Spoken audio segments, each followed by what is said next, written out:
Hello friends, right now we are here in front of Agartala Press Club. We were supposed to do our program in front of Ravindra Bhavan Agartala, but instead you can see police, they have come here in order to arrest, and they haven't allowed us to hold the protest, and this is how they are going to arrest everyone. You can see one by one.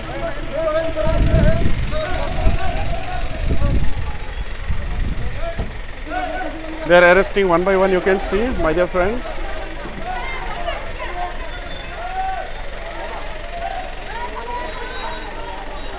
Right now we are here in front of Agartala Press Club, and this is the condition. Just yesterday you have seen CPIM political party, they have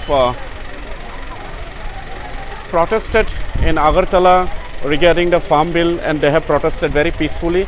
And today when this 10,000 institute teachers are here on the ground fighting for their legal justice, and they are not being allowed to protest.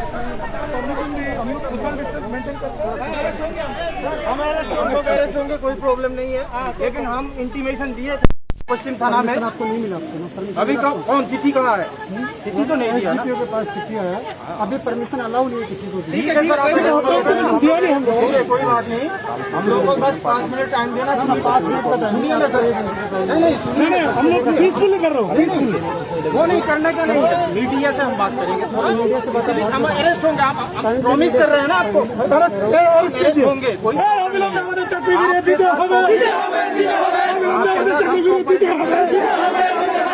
इसलिए हमारे आंदोलन रुका जाए ना।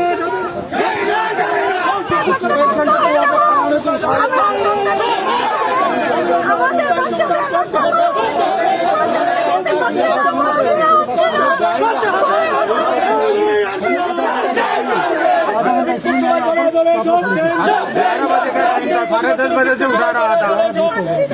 नहीं वो नहीं बोल रहा हूँ, 10:30 बजे से उठा रहा था।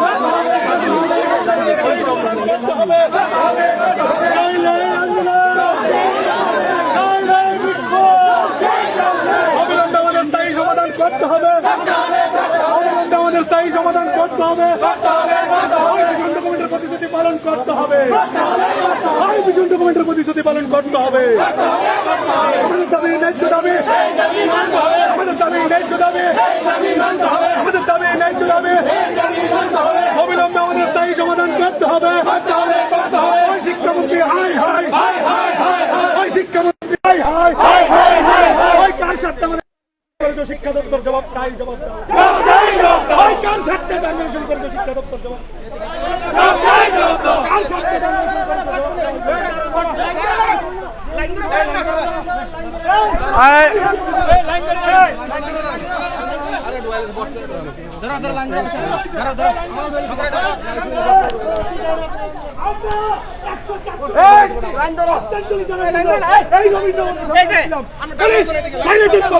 গণতান্ত্রিক ভাবে আমাদের উপর বলছে এখানে কোন শ্রদ্ধাঞ্জলি সভা করা যাবে না। কি চলছে? গণতন্ত্র কোথায়? শিক্ষকরা রাস্তায় দাঁড়িয়ে প্রয়াত শিক্ষকদের প্রতি শ্রদ্ধাঞ্জলি জানাবার জন্য দিচ্ছে না আরক্ষা দপ্তর। আমরা এই ধরনের তীব্র নিন্দা ও দীক্ষা জানাই।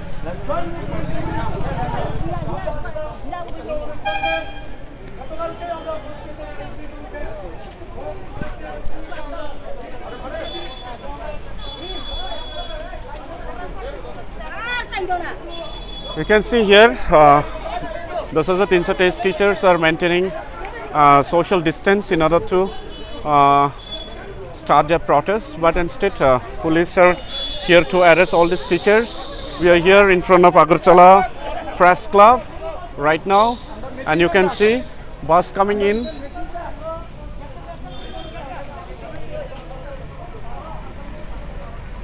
You can see bus coming in to arrest all these teachers. What a shame on the government.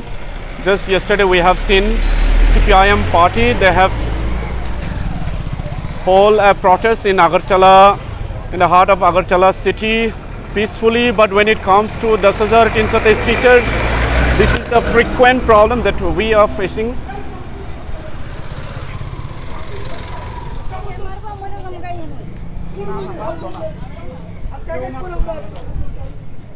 এরকম বহু শিক্ষক শিক্ষিকা বাড়িতে অসুস্থ অবস্থা আছেন, ট্রিটমেন্ট করতে পারছেন না অর্থের জন্য। এই আর্থিক অনটনের দরুন আজকে 104 জন হারিয়েছি। আমাদের প্রশ্ন, আর কতজন হারালে এই যান্ত্রিক সরকারের কুম্ভকর্ণের ঘুম জাগ্রত হবে? আমরা গণতান্ত্রিক পদ্ধতিতে টোটাল ডিস্টেন্স মেনটেন করে আমরা পদ্ধতিগুলো করবো। আমরা সদ্য আইসিডিও সাহেবের কথা হয়েছে, আমাদেরকে কিছু সময় এক্সটেনশন করার জন্য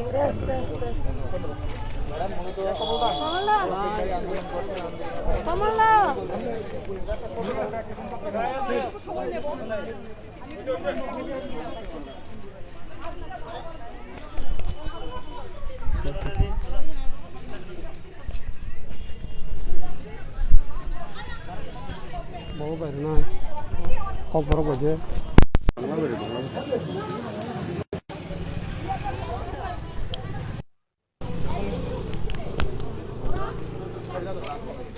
আজকে আমরা এখানে প্রতিবাদ স্বরূপ সরকারের সামনে তুলে ধরার জন্য সমবেত হয়েছিলাম। আমরা গতকালকেই পশ্চিম থানার ওসির কাছে অ্যাপ্লিকেশন করেছি। কারণটা হলো এই, আপনারা সবাই জানেন এবং রাজ্যের প্রত্যেকটা জনগণ জানেন, যখন 2014 সনে 58টা রিট পিটিশনকে ক্লাব টুগেদার করে জাজমেন্ট দেওয়া হয়েছিল, তখন প্রথমে 462 জনকে পক্ষভুক্ত করা হয়েছিল এবং এই 58টা রিট পিটিশনের মধ্যে যে রিট পিটিশনগুলি ছিল সেইগুলির মধ্যে একটি রিট পিটিশন ছিল, সেই হলো রিট পিটিশন নাম্বার হলো 537/2012 সায়েন্স এবং সেখানে 4 জন তালিকাভুক্ত ছিল। কিন্তু পরবর্তীকালে রাজ্য সরকার যখন সেই জাজমেন্টকে সুপ্রিম কোর্টে নিয়ে গিয়ে হয়েছিল, তখনও এই রিট পিটিশন ছিল সুপ্রিম কোর্টে এবং কমন জাজমেন্ট যখন দেওয়া হয় তখনও এই রিট পিটিশন নাম্বার ছিল এবং এই যে 4 জন রেসপন্ডেন্ট তারা ছিল। কিন্তু 2017 সনে যখন 2010-এর জিটি পিজিটি এবং 2013-14 ইউজিটিকে অ্যাডহক করা হয়, তৎকালীন রাজ্য সরকার বা রাজ্য শিক্ষা দপ্তর তাদেরকে অ্যাডহক করেনি এবং পরবর্তীকালে যখন 2020-এর 31 মার্চ আমাদেরকে টার্মিনেট করা হয়, তখনও তাদেরকে টার্মিনেট করা হয়নি। এখন আমাদের প্রশ্ন হলো এই জায়গাতে আইন বিষয় নিয়ে, যদি আইনের বিচারকেই যদি রাজ্য সরকার বলবৎ রাখে, তাহলে এই হাইকোর্ট এবং সুপ্রিম কোর্টের জাজমেন্টে যে রিট পিটিশন ছিল সেই রিট পিটিশনগুলিকে কেন সমানভাবে রাজ্য সরকার নেয়নি, সেটা নিয়ে রাজ্য সরকারের কাছে আমাদের দাবি। কারণ একই কেসের মধ্যে তালিকাভুক্ত থাকা সত্ত্বেও হাইকোর্ট এবং সুপ্রিম কোর্টে কীভাবে তারা চাকরিতে থাকতে পারে, সেই নিয়ে রাজ্যের মাননীয় শিক্ষামন্ত্রী তথা আইনমন্ত্রী ওনার কাছে আমাদের প্রশ্ন। উনি বারবার বলতে চেষ্টা করে যে supreme court land of the law, যদি সুপ্রিম কোর্টের ল্যান্ড অফ দ্য লর মধ্যে এই 4 জন রিট পিটিশন 4 জন রেসপন্ডেন্ট থেকে থাকার পরেও চাকরিতে থাকতে পারে, আমরা কখনো পিটিশনারও ছিলাম না, রেসপন্ডেন্টও ছিলাম না, আমাদের চাকরি কেন চলে গেল তার বিচার চাই। এবং কোন রিট পিটিশনের এগেন্সে আমাদেরকে টার্মিনেট করা হলো সেই রিট পিটিশনগুলির নাম্বার আমরা চাই, কেন রাজ্য সরকার সেটা দিতে পারেনি, সেটাই আমাদের রাজ্য সরকারের কাছে প্রশ্ন। কারণ ওই যে 4 জনকে রাজ্য সরকার 2020-এর 20 নভেম্বর সুকজ করেছিল, তাদেরকে কেন চাকরি থেকে টার্মিনেট করা হবে না, সেই জন্য 7 দিনের একটা সুযোগ তাদেরকে দেওয়া হয়েছিল সেই সুকজ নোটিশে আইনের সাহায্য নেওয়ার জন্য। কিন্তু আমাদেরকে যখন টার্মিনেট করা হয়, কেন সেই রকম একই ধরনের নীতি রাজ্য সরকার আমাদের সঙ্গে গ্রহণ করেনি, সেটা নিয়ে রাজ্য প্রশাসনের কাছে এবং রাজ্যের শিক্ষা দপ্তরের কাছে আমাদের প্রশ্ন। এই যদি মামলার কোনো সুরাহা যদি না হয়, পরবর্তীকালে কিন্তু আমরা আইনের পথে আবার যাব এবং এই যে 4 জন প্লাস যে 37 জন যারা 2010-এ চাকরি না পেয়ে মামলা করেছিল এবং 2012 সনে তারা চাকরি পেয়েছিল, কিন্তু 2014 সনে যখন জাজমেন্ট দেওয়া হয় বা যখন বিচার চলছিল হাইকোর্টে এই 37 জন তখন কেন গিয়ে বলেনি যে আমরা চাকরি পেয়েছি? তারা যদি বলতেন তো আজকে আমাদের এই অবস্থা হওয়ার কথা ছিল না। তারা ছিল রেসপন্ডেন্ট বা পিটিশনার। এই রেসপন্ডেন্ট বা পিটিশনারের চাকরি চলে যায়নি, কিন্তু আমরা কখনো রেসপন্ডেন্টও ছিলাম না, পিটিশনারও ছিলাম না। কেন আমাদের চাকরি চলে যায়? কোন রিট পিটিশনের এগোচ্ছে আমাদের চাকরি চলে যায়? তার জবাব রাজ্য সরকারকে দিতেই হবে। যদি সুস্থ জবাব দিতে না পারেন, কিন্তু রাজ্যের যে কোনো পরিস্থিতি যদি মোকাবিলা হয় সে করতে হবে। আমরা রাজ্য সরকার পুলিশ দপ্তর পারমিশন দেয় না, আমরা শুধু ইনফরমেশন দেই। কারণ গণতান্ত্রিক আন্দোলন করতে কখনো পুলিশের পারমিশন নিতে হয় সেটা আমরা জানি না। কারণ ভারতবর্ষ স্বাধীনতা হওয়ার পর সেইভাবে কখনো পারমিশন নিয়ে আন্দোলন করে, শুধু ইনফরমেশন দিয়ে আন্দোলনগুলি করে। সেটা ব্রিটিশ সরকার না যে ব্রিটিশের পারমিশন নিয়ে আন্দোলন করতে হবে। এটা দেশীয় সরকার, গণতান্ত্রিক সরকার, সেখানে মানুষের গণতান্ত্রিক অধিকার করার অধিকার, এবং সেখানে শুধু ইনফরমেশন দিলে যথেষ্ট। সেটাই আমরা জানি ভারতের সংবিধানে। আজকে আমাদের কর্মসূচি হলো, আপনারা সবাই জানেন, রাজ্য সরকার বা রাজ্যের জনগণ শুধু বলতেন 10,323। যদি 10,323 সংখ্যাটা হয়, আমি একটু ব্যাখ্যা করি আপনাদের সামনে, প্রিন্ট এবং ইলেকট্রনিক মিডিয়ার সামনে। 2010-এ যখন পিজিটির অফার ছাড়া হয় তখন ছিল 1103 জন, জিটি ছিল 4,616 জন, এবং 2013-14 সনে যখন ইউজিটির অফার ছাড়া হয় তখন হলো 4,600। টোটাল সংখ্যাটা যদি আমরা যোগ করি সেটা গিয়ে দাঁড়ায় 10,319। 10,323 হওয়ার পেছনে আর একটা কারণ হলো 2012 সনের একটা রিট পিটিশন।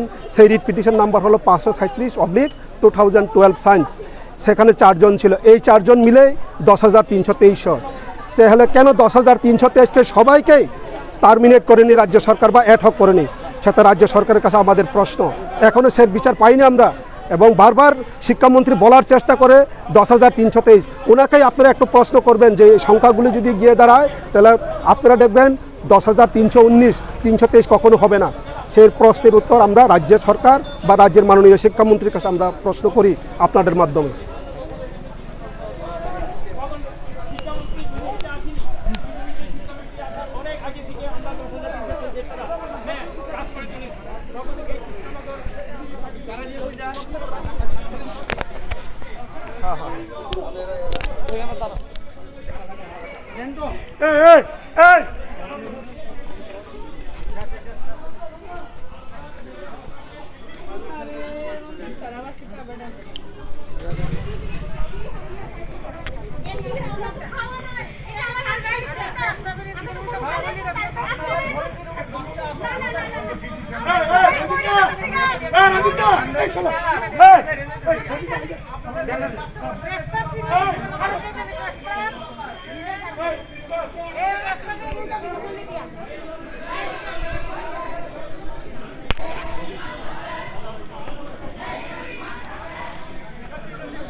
हम लोग आज यहाँ पे हमारा जो साथी शिक्षक थे 104 अभी तक इस दुनिया से चले गए हैं, उनको श्रद्धांजलि देने के लिए यहाँ पर आए थे।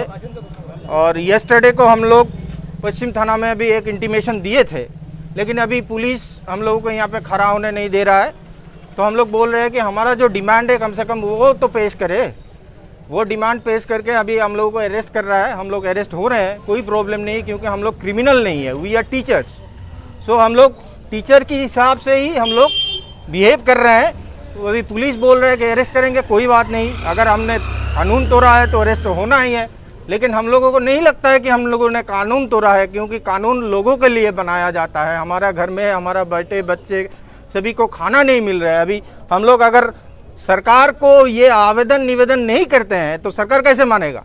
घर में बैठे ही थोड़े मानेगा। तो रास्ते में उतर के हम लोग हमारा जो डिमांड है वो पेश कर रहे हैं। और साथ ही साथ में एक बात आप लोगों को मालूम पड़ गया होगा, त्रिपुरा हाई कोर्ट से रिसेंटली एक जजमेंट आया है 2012 साल के साइंस टीचर को लेके। ये एक अद्भुत सिचुएशन त्रिपुरा में आ गया है। तन्मयनाथ वर्सेस स्टेट गवर्नमेंट का जो केस था, उसी केस में WPC 537/2014 का जो केस था वो तन्मयनाथ की केस में भी था।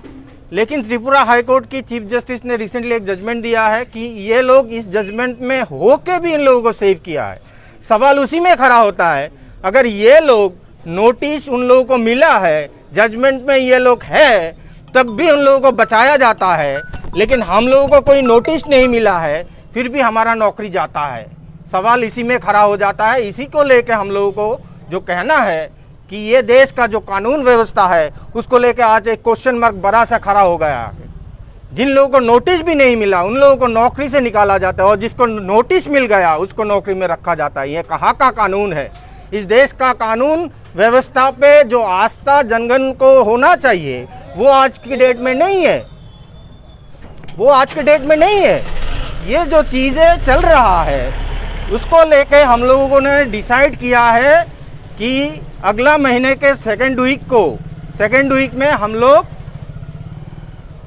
भारतवर्ष की 7 ऐसा स्टेट चुने हुए स्टेट में जाएंगे। हम लोगों का प्रतिनिधि भेजेंगे। वहाँ पे जाके उन स्टेटों में हमारा जो डिमांड है वो डिमांड हम लोग लोगों के सामने उठाएंगे, ताकि हमारा जो बातें हैं इस स्टेट में ना रहे, बाहर की स्टेट में भी जाना चाहिए, नेशनल मीडिया तक जाना चाहिए कि ये कहाँ का कानून व्यवस्था है। जिनको नोटिस नहीं दिया जाता है उनका नौकरी चला जाता है।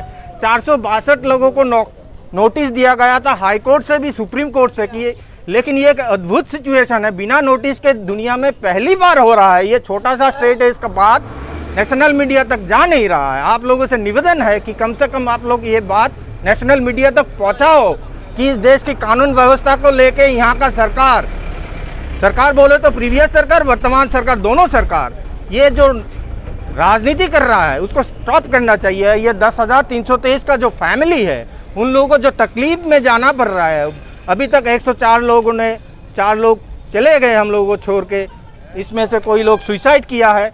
ये और एक बात है कि 13 जन फिजिकली चैलेंज लोग राष्ट्रपति से दुहार लगाया है कि इच्छा मृत्यु मांग रहा है। ये कौन सा भारतवर्ष है जिसमें हम लोग रह रहे हैं?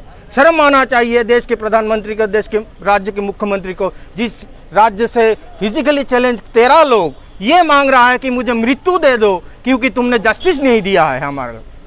ये शर्म की बात होना चाहिए देश के प्रधानमंत्री को, देश के राष्ट्रपति को। राष्ट्रपति से इसीलिए दोहा लगाया जा रहा है कि हमको मृत्यु दे दो, कम से कम मरने के बाद तो ये मालूम पड़ेगा कि मैंने गलती नहीं की थी। अगर गलती हुई थी तो पॉलिसी में गलती हुई थी, पॉलिसी तो हम लोग नहीं बनाते हैं ना। अगर सिलेक्शन में कोई गलती हुई थी तो सिलेक्शन बोर्ड दायी है उसके लिए। तो जो गलती की है उनको सेव कर रहे हैं, उनको प्रमोशन दिया रहा। आपको मालूम होगा यूके चकमा को डीएम बनाया जाता है, तो इसी डीएम बनाने से हमको शक होता है कि यूके चकमा जैसे लोग, ये लोग अंडर द टेबल कुछ किया था, इसीलिए उन लोगों को आज के डेट में इन लोगों को डीएम बना के प्रमोशन दिया जाता है और 10,323 लोगों को खाना नहीं मिलने से मरने के द्वार में छोड़ दिया जाता है। कहाँ का कानून है ये जो हाई कोर्ट है इसमें बार बार हम लोग जाके बुहार लगा रहे हैं कि हम लोगों को बचाओ बचाओ बचाओ बचाओ, लेकिन हाई कोर्ट भी कहीं ना कहीं हमारे साथ इनजस्टिस कर रहा है। यहाँ पे 51 डेज हम लोग धरना मंच में बैठे हुए थे, हम लोग अपील कर रहे थे यहाँ का चीफ जस्टिस को, वो सो रहे हैं। यहाँ का चीफ जस्टिस सो रहे हैं कि यहाँ पे लोग मरे तो उनको क्या, ये तो इनके इस स्टेट का नहीं है ना। 2 दिन बाद ये सुप्रीम कोर्ट में चले जाएंगे, यहाँ का लोग मरे तो क्या। अरे जागो देशवासियों, जागो राज्यवासियों, जागो। ये गलतियां अगर आज के डेट में हमारे साथ में हो रहा है, अगले दिन में आपके साथ में भी होगा।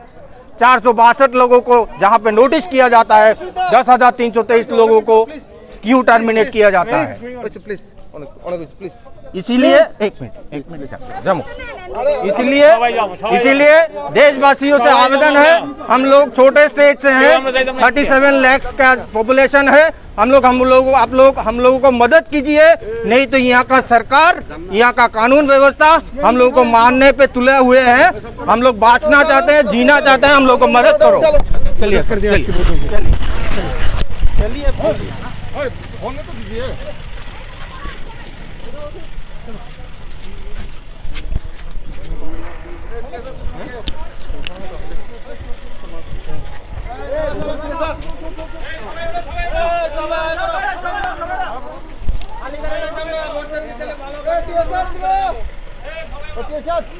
और भी है ना, आ जाओ।